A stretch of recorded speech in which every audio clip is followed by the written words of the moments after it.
Well, I had a friend of mine that referred me to council. You know, he was getting a lot of value out of it, and he thought, you know, since we were kind of a, you know, entrepreneur type individual, that I could get a lot of value out of hearing the experiences of some of the other people on the council. I had an invite to join and stayed with them through to my retirement, and it was a very valuable and rewarding experience for 15 years almost. I was looking for a group to run ideas past and to continue my own training and development, so it was a good fit. It's a very diverse group of people, men and women, and it's just a very stimulating group of people.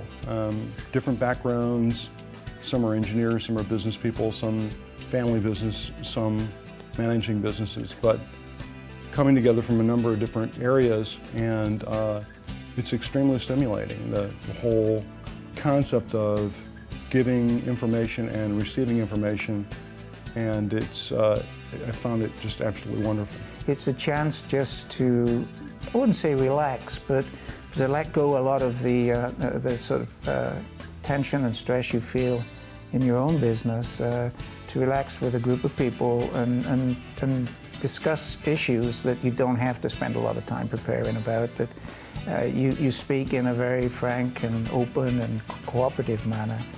And also, you know, there are times when you really have an issue that you would like to bring to the table, and it provides you with, you know, information which can be very valuable. I don't know how you put a value on that.